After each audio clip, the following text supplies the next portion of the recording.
160 juta bekal dia belajar sampai selesai dari ibunya.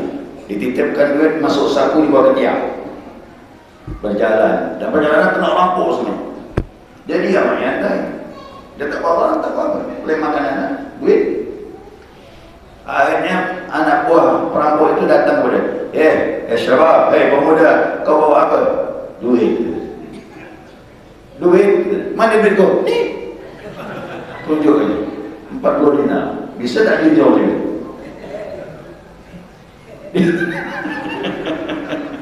Ketawa macam tu. Ini ulama tu begitu, sejarah dia tumbuh tu begitu. Hal-hal yang memang di luar akal kita. Dia boleh tahu nya 40 dinar. Dilihat betul aja. Tak berani anak buahnya ngambil. Beritahu pimpinannya. Banyak tu. 160 juta. Datanglah pimpinan perampoknya tanya, "Hei pemuda, betul kau begini-begini?" "Ya." "Mana uangnya?" "Kenapa kau jujur?" kata dia. Itu bingung dia. Selama ini orang kena rampok tak dapat, disembunyikan, jangan sembunyi diambil. Tapi dia ditunjukkan. Dia tanya, "Kenapa kau jujur?" "Pesan ibu aku tak boleh bohong."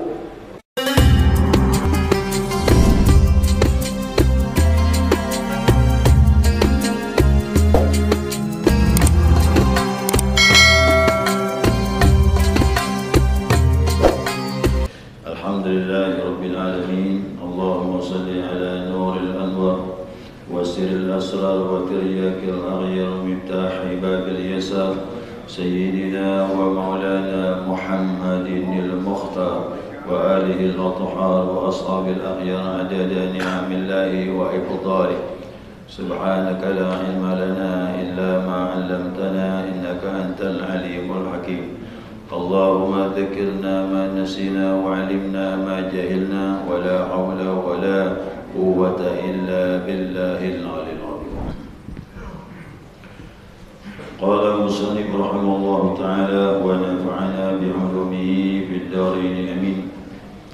Jamaah salat zuhur rahimakumullah, shaimin dan shaimat, orang-orang yang sedang melaksanakan ibadah puasa di bulan yang mulia ini, semoga kita semuanya dirahmati dan diberkahi oleh Allah Subhanahu wa taala. Alhamdulillah, syukur kepada Allah Subhanahu wa taala atas limpahan rahmat hidayahnya. Siang ini kita dapat melanjutkan kajian kita, muzakarah kita, panduan kitab Lubabul Hadis yang masih menyambung tentang masalah fadilah salat berjamaah. Ya, hadisnya disebutkan ini ada beberapa yang sudah kita singgung sebelumnya, namun kita jelaskan lagi nawasa. Ya, hadis berikutnya waqala sallallahu alaihi wasallam, salatul rajuli fi jama'atin tazidu ala salati wahdahu 25 darajatan. Nabi bersabda, salat seorang laki-laki, jadi memang laki-laki ini penegasan ya, perempuan tidak dianjurkan, silakan mau datang dengan adab-adab. Nah, salat seorang laki-laki berjamaah itu kelebihannya dari salat sendirian 25 derajat. Fa idza sallaha bi ardin falatin, apabila dia salat di tanah lapang. Di falatin ini diartikan ardun la ma'a biha, tanah yang tidak ada air, tanah lapang, luas, tak ada sungai, tak ada parit. Ini menunjukkan tempat itu ya kering, ya panas. Fa'atammu wudu'aha, kemudian dia menyempurnakan wudu'nya, wa ruku'aha, kemudian menyempurnakan ruku'nya, wa sujudaha, kemudian menyempurnakan sujudnya. Balagat salatuhu 50 darajatan, maka mencapailah ibadah tadi itu, kata Rasulullah, yakni 50 derajat. Asalnya 25. Kok bisa menjadi 50 kelebihannya? Nah, hukum begitu, ya. Hukum begitu. Dia bisa berkembang. Orang bersedekah juga begitu. Sedekah pahala 10. berkembang sampai 700. Tidak mati sampai di situ. Ada ayat belakang lagi, yudha'ifu liman yasha. Allah bisa melipatkan lagi. Jadi ketentuan dari cara berjamaah ini asalnya 25. Ini salat apa ni? Salat siang hari. Karena disebutkan lebih baik daripada salat di pasar. Ini kemarin tu. Nah, saya mau tanya jemaah, orang berada di pasar tu siang ke malam? Itu berarti 25 derajat itu salah siang. Nah, jadi asalnya 25. Nah, tetapi di sini disebutkan oleh Nabi sallallahu alaihi wasallam, apabila dia salat di tanah lapang, ya, dia sempurnakan wudunya, rukunya, sujudnya, tiga dipenuhi, syarat, rukun, dan sunnahnya bagus. Syarat dipenuhi, rukunnya bagus dilakukannya, sunnahnya pun bagus dilakukannya. Itu maksud ulama begitu, ya. Maka dikatakan balaghat salatu 50 darajatan. Maka menjadilah salat itu derajatnya berubah menjadi 50. Ini hadis dari Abu Ya'la, Imam Hakim, Ibnu Hibban, dari Abi Sa'id Al-Khudri bisnadin sahih, dengan sanad yang baik. Apa sih hikmahnya ini? Yang pertama disebutkan bahwasanya 25 derajat itu bagi mungkin orang yang tidak bepergian, maka asal salatnya 20. Nah, yang ini disebut nih salat di tanah lapang yang tak ditemukan air, berarti tempat itu mohon maaf agak panas. Ini untuk musafir. Jadi musafirnya lebih capek lagi ibadahnya. Makanya sebenarnya dikatakan ya, wasiru fi dzalika, rahasia yang demikian itu adalah annal jama'ata la tata'akkadu fi haqqil musafir.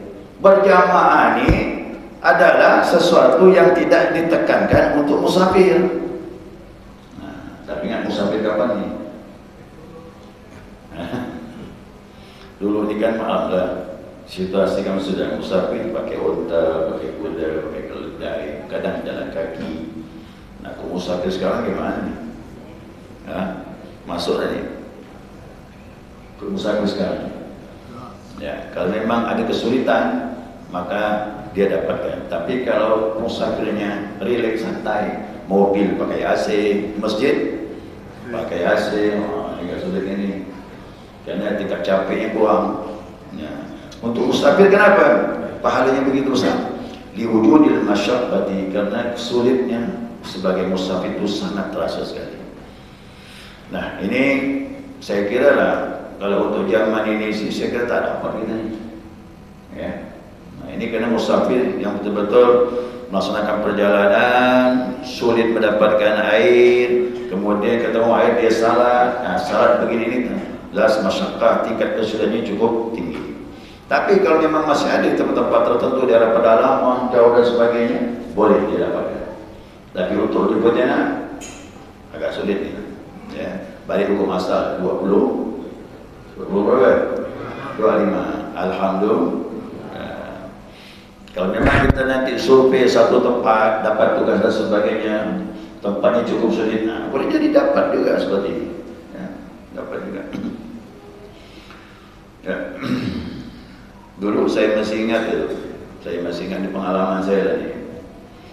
Ya, setelah belajar banyak mendengar dari guru, rasa-rasanya takut juga meninggalkan salat karena sebelumnya kita lalai kan. Nah, tapi kita belajar dari guru, nah, dapat ilmu, kemudian sampai-sampailah cari rezeki. Waktu itu pergilah saya itu ikut abang saya itu pengadaan tiang listrik ini dari mulai mana itu Sanggawalido itu jalannya itu tidak ada rumah, kalau pun ada transmigrasi tapi jaraknya jauh-jauh. Transmigrasi pun di dalam, di pinggir jalan itu ada satu rumah. Nah, pas jalan dalam itu transmigrasi. Nah, setiap 50 meter, mau 50 meter itu patok. Kan mau pasang tiang nih, dipatok, dipatok. Lihat jam 12. Berjalan nih, matuk, jalan nih, mana tak ketemu masjid. Tak ketemu masjid. Gimana nih, mau salat di pinggir jalan. Rasa malu juga rasanya. Memang sih boleh, ikan ampar ya kain di jalan. Tapi malu lah rasanya kan. Nah, kalau dapat anak macam itu sih dia. Nah, kalau dia anak kawan salat di jalan, nampak dia. Pas kau pikir semalam masih bagus itu. Apa diibu bang? Nah, tapi saya pikir saya kan kampung, jarang kendaraan lewat. Tapi masih malu lah rasanya. Ya jalan. Sambil matok nih, baru minta ikut abang dia. Akhirnya ketemu toko jam 2. Jam 2 ketemu ada toko. Ada jalan saya bilang, ini mana Pak? Ini daerah terang. Berapa kilo Pak? Mau 5-6 kilo. Di toko dia itulah saya numpang salat. Nah, boleh dapat izin Pak, saya salat di toko. Oh ada Pak, ada ruangan. Nah, pergilah. Untuk air sumur. Untuk lagi. Berwudu, kemudian dapatlah ibadah. Saya lihat matahari kiri-kiri jalan kiblat. Tahu lah kiblat, mana kiblat sana kita. Biasa orang sana kiblat gitu. Salah saya. Habis salah ke kanan, salah ke kiri, mirip lah. Astagfirullahaladzim, alladzi la ilaha illa huwal hayyul qayyum wa atubu ilaih. Sambil pandang-pandang di rumah. Pandang ke atas, salib. Ini kok iya dulu lah. Ada salib di atas, baru kacau. Tapi sudah belajar. Kata guru saya bilang, kalau situasi hujan, tak memungkinkan ibadah di luar, ketemu gereja, boleh salam gereja. Darurat. Ya, darurat boleh. Nah, yang penting kita menghadap kiblat, kita nak menghadap itu. Cuma makruh kena ada salib di situ. Nah, sama dengan rumah sakit tu. Antonius tu mau salat asal tabir loh, tabir. Saya tutup dia tak nampak salib tu. Kenapa ganggu juga kita ibadah? Tapi saya udah ibadah, kok kelihatan, tak masalah. Nah, setelah itu saya bilang terima kasih Bapak. Bapak telah beri saya tempat untuk salat. Terima kasih banyak. Saya pun berfikir, apa main? Tapi saya doa ke dia, ya Allah beri dia hidayah. Kena berbuat baik, beri dia hidayah Allah untuk terima Islam. Tak tahu lah dapat hidayah tidak sekarang. Bertemu cuma sekali ya. Nah itu saya rasakan capeknya luar biasa. Nah, mungkin situasi seperti itu bisa kita dapatkan. Survei di daerah yang jauh dari penduduk, terasa sulit ketemu kawan, salat di tanah lapang, ya kan? Nah, ini bisa dapatkan. Tapi kalau di kota begini sih tidak sudah dapat. Ini aman sudah. Ya. Ya, kemudian waqala sallallahu alaihi wasallam, man adrakal jama'ata 40 yawman. Siapa yang mendapatkan salat berjamaah 40 hari. Ini kemarin ni. Sudah kita singgung kemarin ya. Tak apa kita lanjutkan lagi ni. Saya ulangi, siapa yang mendapatkan salat berjamaah 4 hari, kata 40 hari, kata Allah lahu bara'atan minan nar wa bara'atun minan nifaq. Maka Allah catat baginya dijauhkan daripada api neraka dan dijauhkan daripada sifat munafik. Dua dijauhkan, neraka dijauhkan, munafik dijauhkan. Masya Allah. Tapi ini Muhammad ada hadis yang lain. Ibnu Hajar menyatakan dalam kitab Fathul Jawadnya, tusannul muhafazatu ala idraki taharumil imam. Disunahkan di sini juga tambahannya untuk mendapatkan takbiratul ihram bersama imam yang kemarin kita bahas. Di samping 40 hari dia tidak masbuk. Betul-betul dia maaf. Namanya muafik, begitu imam takbir Allahu Akbar, awalnya dia bertakbir Allahu Akbar. Ini namanya muafik, bukan masbuk. 40 hari tidak tinggal takbir ihram bersama imam, dijauhkan dari dua hal, yakni api neraka dan sifat munafik. Ya. Bagi saya ini mahal nih Pak. Dua kelebihan diberikan Nabi ini mahal. Yang lebih mahal itu sifat munafik. Itu mau dijauhkan, kita jadi mukmin. Ingat ada bedanya mukmin dengan munafik, jauh.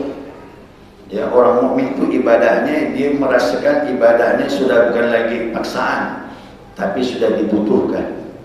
Orang munafik semuanya salatnya terpaksa. Nah, ya, idza qamu ila shalah qamu kusala. Kalau mereka salat dia malas. Itu munafik. Tapi macam ini kita kena juga. Saya tanya ya, Mak, pernah enggak merasa terbebani ibadahnya? Pernah atau masih?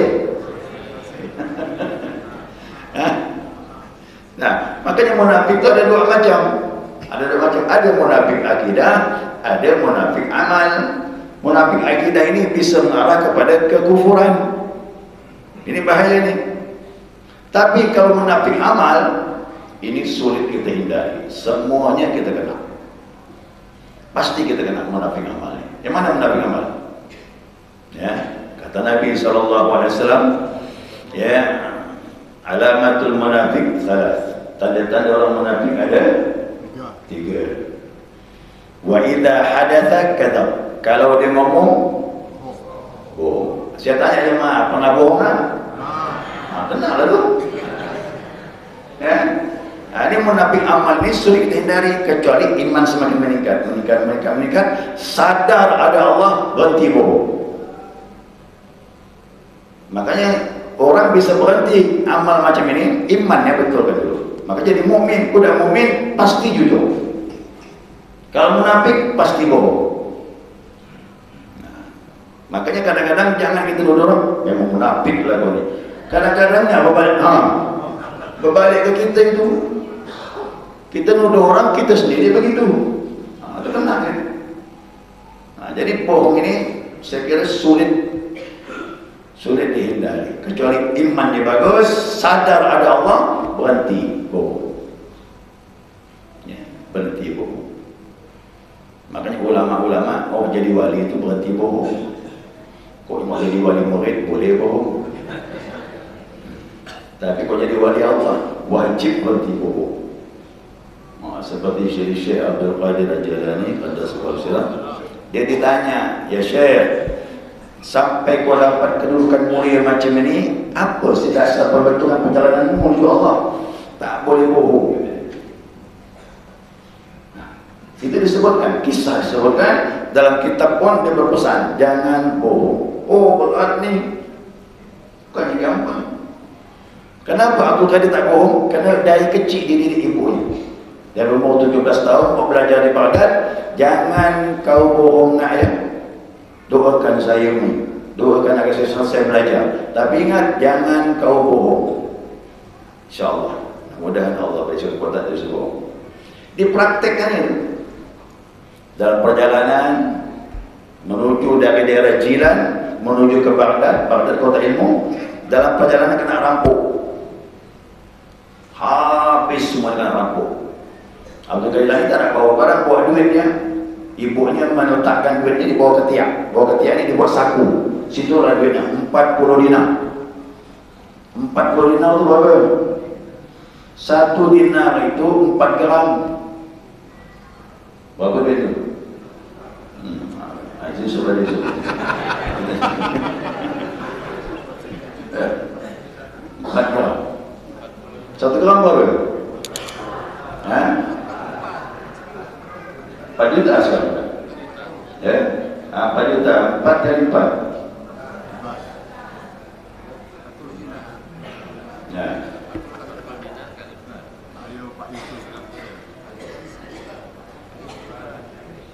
Jadi 1 dinar itu 4 gram. 1 gram emas sekarang berapa? 1 juta. Berarti 1 dinar itu dah 4 juta nilai. 40. Kali 40 berapa? 160 juta dia sekarang. 160 juta bekal dia belajar sampai selesai dari ibunya. Dititipkan duit masuk saku di bawah ketiak. Berjalan, dan perjalanan kena rampok semua. Jadi apa nyantai? Dia tak bawa, tak apa-apa. Boleh makan anak, duit. Akhirnya anak buah perampok itu datang kepada dia. Syabab, pemuda, kau bawa apa? Duit. Duit. Mana duit kau? Ni, dia. 40 dinar. Bisa tak jujur dia?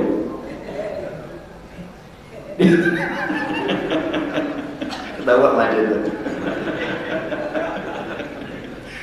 Ini ulama tu begitu, sejarah dia tumbuh tu begitu. Hal-hal yang memang di luar akal kita. Dia beritahunya 40 dinar. Dia lihat betul aja. Tak berani anak buahnya ngambil. Beritahu pimpinannya. Banyak tu. 160 juta. Datanglah pimpinan perampoknya tanya, "Hei pemuda, betul kau begini-begini?" Dia, "Mana uangnya?" "Kenapa kau jujur?" kata dia. Itu bingung dia. Selama ini orang kena rampok dapat disembunyikan, jangan sembunyi diambil. Tapi dia ditunjukkan. Dia tanya, "Kenapa kau jujur?" "Pesan ibu aku tak boleh bohong." Dia bilang gitu. Masya Allah, langsung menetes air mata. Pimpinan perampok menetes air mata. Kenapa? Hatinya bersih, omongnya masuk ke hati. Kalau kau tak berbohong dengan ibu, bagaimana mungkin kau bisa berbohong dengan Allah? Aku 40 tahun nih jadi perampok, dia bilang. Semuanya aku bohong. Ini hari aku terakhir merampok. Terakhir langsung duitnya dibalikin lagi, masuk lagi. Mati nanti begitu terbukti, itu lebih baik daripada kita berjanji tapi kita tak mewujudkan janji kita. Wa'iyadzubillah. Yang terakhir ini yang kawan ini, "Wa tumina khana." Jika diberi amanah, ya. Ini pejabat-pejabat ni. Ini dapat amanah ni kawan ini. Gimana mau jadi mukmin? Ini dah kena ada 3 macam ni penyakit munafik. Nah, cara macam mana? Sering-sering berjamaah. Kau dapat 40 hari. Jangan tinggal takbiratul ihram bersama imam. InsyaAllah 3 penyakit ni hilang. Itu janji Nabi Muhammad SAW. Ya, janji Nabi itu. Ini yang paling mahal bagi saya. Kau bisa hilang penyakit ni, Masya Allah. Jadi mukmin gitu. Ya, jadi mukmin sejati, InsyaAllah. Ya. Baik, saya dah nakut-nakut kali imam begitu lah tu. Ini yang bagian dapat amanah ni. Ketua masjid pun amanah juga. Kami yang lain. Dan masjid itu di rumah. Ya, bukan mau dipermainkan. Hidupkan masjid, jangan cari hidup dalam masjid. Itu paham ke? Semuanya amanah. Orang tua juga amanah. Untuk anak-anak di istri dia gimana? Sampai kita ditanya nanti oleh Allah Subhanahu Wa Taala bagaimana amanah itu punya istri, anak-anak kita. Semuanya amanah.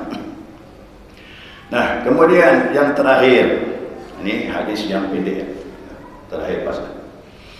Wa qala sallallahu alaihi wasallam, "Man sallal bardain fil jama'ati dakhala jannah bi ghairi jannah."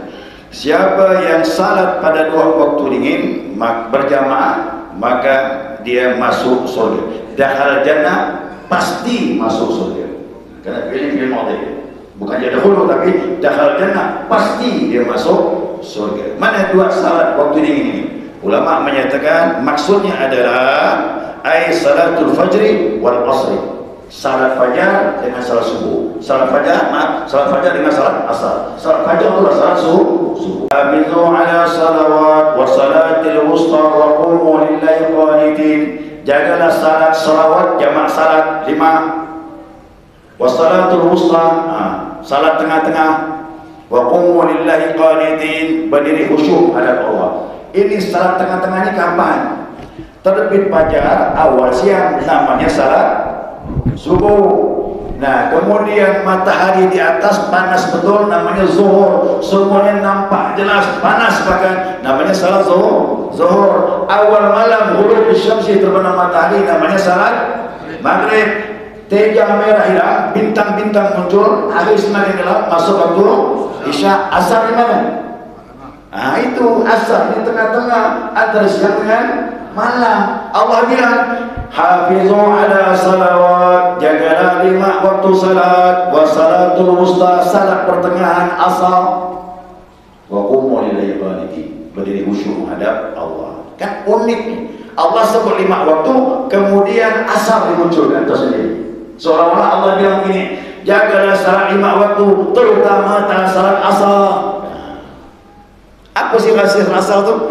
Wal asri innal insana demi asar. Waktu itu demi masa itu waktu asar. Manusia dalam kerugian. Apa sebab? Masih beraktivitas. Itu masih beraktivitas. Banyak orang tak dapat waktu asar. Ya, jangan buat. Kecuali Ramadan insyaAllah pagi masjid ni dingin, sejuk, banyak main di masjid. Banyak itikaf yang nanti enak. Nah, dapat Ramadan tak lagi muncul saja. InsyaAllah mudah-mudahan istiqamah. Ya, kita sering main di masjid. Nah, jadi bagaimana kalau asar dilalai? Ada ancaman dari hadis Nabi Muhammad SAW. Apa ancamannya? Man taraka salatul asar muta'ammidan habita amaluh. Siapa meninggalkan asar dengan sengaja sampai menerjang waktu maghrib atau sebagian waktu asar sebagian maghrib, habis amalnya satu hari. Satu hari itu habis amal. Itu asar. Karena asalnya bagi saya agak sulit tinggal waktu kita beraktivitas. Karena jarang orang tepat waktu. Orang di kantor kadang asal di kantor bagus, tapi kadang pulang ke rumah jam 4, jam 5. Kadang juga akhir. Nah, ini ada perempuan yang salat, ibu sih bagus dah insyaAllah. Ada perempuan salat asar jam 5. Jadi suaminya kan, kenapa kau salat jam 5? Besok setengah 6. Kenapa kau salat setengah 6? Itulah, apa itulah? Sekali maghrib. Sekali maghrib. Sudah tak lama lagi nunggu. Dari asar sampai maghrib. Ini namanya jamak tak ikut aturan. Dia menjamak salat tak ikut aturan. Sebenarnya di jamak zuhur dengan asar itu bermusafir atau orang sakit. Nah, makin dengan ini di jamak asarnya maghrib. Oh, tak masuk lah ni. Jadi mohon maaflah, ini nasihat-nasihat dari Allah dan Nabi Muhammad SAW agar memperbaiki ibadah kita. Mudah-mudahan akibat ibadah kita lebih baik insyaAllah, dan ibadah kita Ramadan pun lebih baik mudah-mudahan. Amin.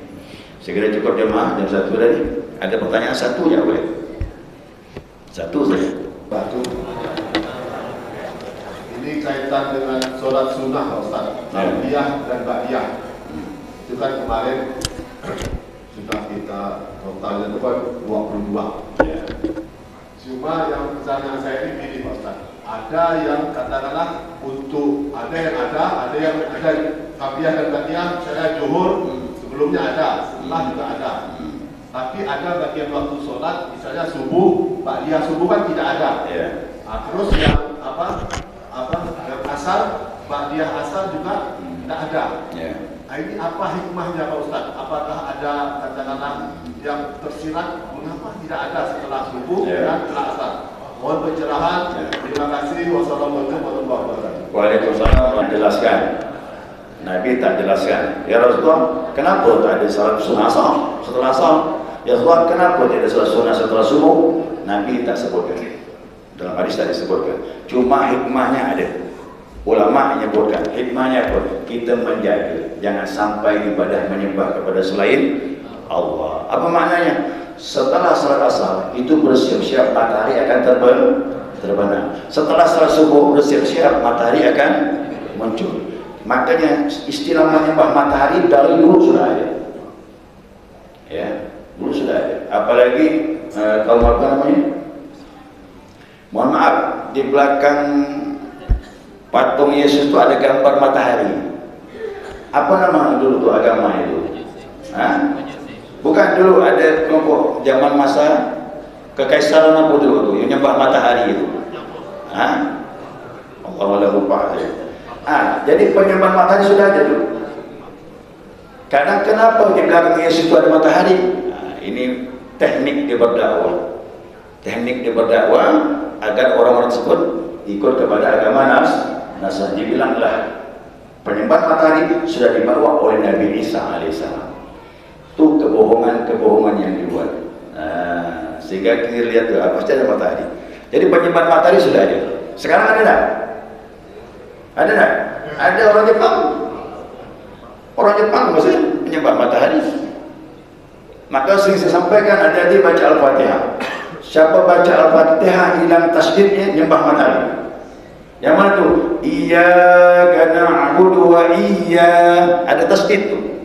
Kalau tasdidnya dibuang, berarti cahaya matahari keluar dari sela-sela awan. Kalau jamaah membaca iyyaka na'budu wa iyyaka nasta'in tanpa tasdid, kepada cahaya matahari aku menyembah, kepada cahaya matahari aku mohon pertolongan. Jadi baca Al-Fatihah. Ya. Jadi Al-Fatihah ni rawan juga nanti itu. Nah, jadi hikmahnya itu kita dijaga betul agama kita ini.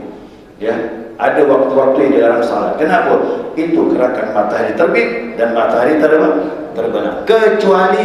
Kecuali kita berada di Makkah, bebas, tidak ada waktu haram. Kenapa? Depan kita Kaabah. Nah, di Makkah tak ada masalah.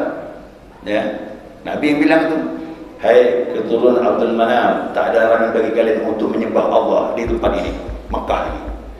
Walau matahari terbit, matahari terbenam, tak ada masalah. Kenapa? Kita sudah berhadapan dengan kiblat. Pontianak, oh bahaya.